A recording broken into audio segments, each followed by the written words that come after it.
Nagbayrihan ang mga residente sa Jerome Agdao, Davao City dihang miulbo ang sunog kagahapon sa udto.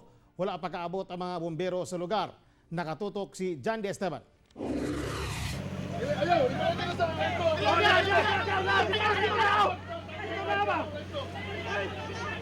Dakong kalayo ang niulbo sa Jerome Extension, R. Castillo, Agdao, Davao City, alas 11, Lunes sa buntag. Dihang wala pa miabot ang mga bumbero, ang mga residente nagbayanihan. Gamit ang mga balde ug planggana nga puno sa tubig, nagtinabangay ang tanan sa pagpalong sa kalayo. Ang uban naningkamot nga isalbar ang mga gamit.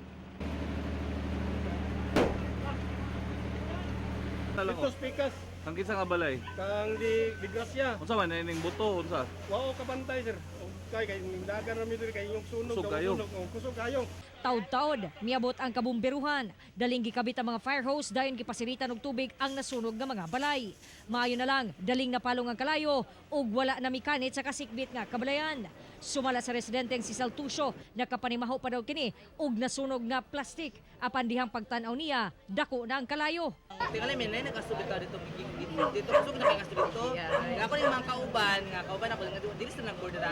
Nanaos ta dito nakaranta na sila magani ako nakauna pa dala ng gamit kagamay mga mapilis na ko gamay na ko kuan pero nito siya rin dali ta kay nikatagid ang kuan ang kalayo gyud. Base sa investigasyon sa Bureau of Fire Protection, duha ka balay ang naugdaw, samtang tulo ang partially damaged, nga mukabat sa 300,000 pesos ang danyos. Samtang parayon pa ang pagsuta sa BFP kung unsa bagayod ang hinungdan sa sunog.